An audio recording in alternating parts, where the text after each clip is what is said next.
Hello and welcome back to Retro Asylum. Now this video is my first impressions of the ZX Spectrum Next. It's finally arrived, at least for me. I backed a Plus model 3 years ago, and yesterday around 9:45 in the morning there was a knock at the door and it had finally arrived. And this thing is certainly worth the wait, I have to say.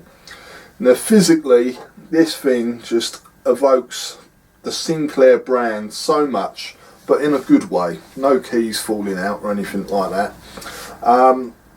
It just screams a Sinclair ZX Spectrum. Now the Spectrum I had, my first Spectrum, was actually an Amstrad model, the Grey Plus 2.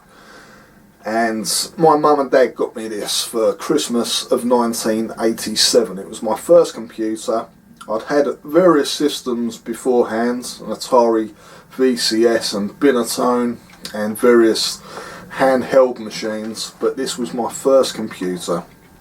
And although I'd used the Spectrum probably most days since they came out, because a few of my friends had them, we used to play a lot of games on them and do a bit of programming.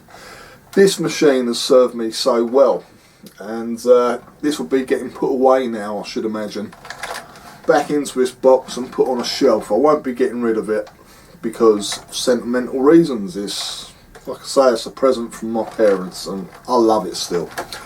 But this thing, as I said, it screams Sinclair. It feels like a Sinclair ZX Spectrum. It's around the same size as a 48K Plus, and it's just beautiful. I really do like the look of it. It looks retro but with a modern twist, and Rick Dickinson, the guy who designed it, who sadly passed away, done an outstanding job with this design. I think we'll all agree. Just amazing.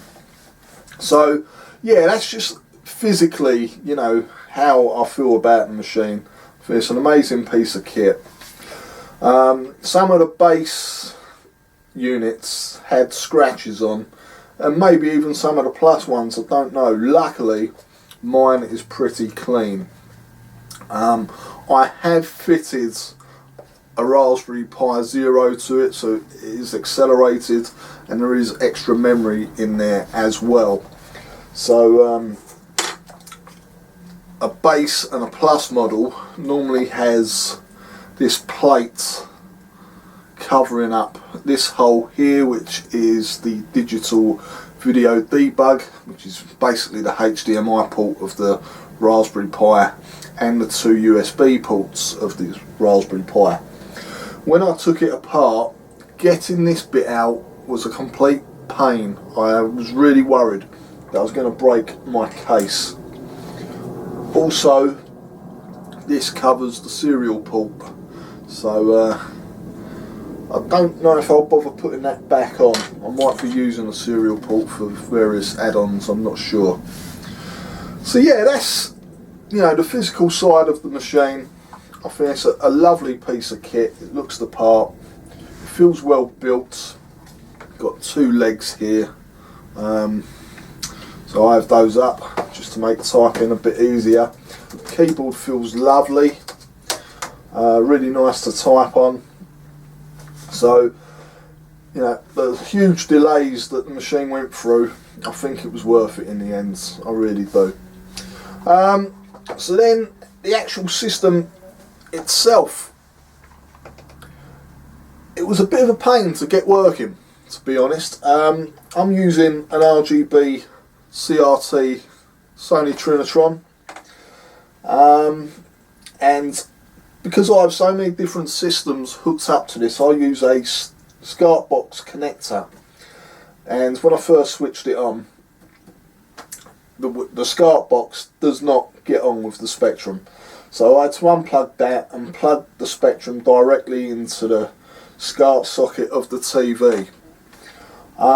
And then I also bought one of these. Because the Spectrum doesn't have an on and off switch, I bought a inline adapter. These are only about £1.50. Highly recommended, but for some reason it didn't work. First of all, it was only on the second attempt that it worked, which was a bit strange, but it certainly helped because I have been switching the thing on and off quite a bit to access the SD card. But a really great system. I'm just going to hook it up here. There we go. RGB lead. And it gives, excuse my phone, it gives out such a great picture on a CRT TV. Now, a lot of you will be using your Spectrum Next on an LCD screen, and you're probably using a HDMI cable. Now, the only thing with that is that it affects the timings of some of the software, especially with demos and some of the more recent released homebrew titles that have these multicolour effects.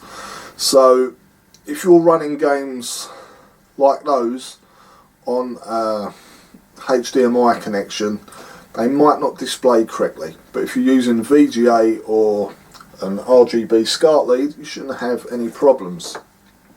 Now, the software that's been written especially for the Next, some of it's really impressive, some of it is less so. There's some titles out there, how can I put this, they feel like public domain games from the Amiga or the Atari ST. Graphically they're quite weak, although they've got more colours than a Spectrum game. They don't look too hot. However, there are some decent coders out there, and Rusty Pixels, which is a development team which Jim Bagley's a part of, are developing some really nice games. Obviously you've got Baggers in Space, which isn't out yet, but I have played an early demo of that at Revival. That was really nice. There's a Warhawk demo included on the SD card of the Next, so you can give that a try. And that really does show off what this machine can do in terms of moving sprites around and smooth scrolling. Again, probably not graphically the best game ever, far from it, but it does show, you know, the colour palette and the nice graphics. It looks nice, it sounds nice. It's a game that uses all three AY chips, I believe.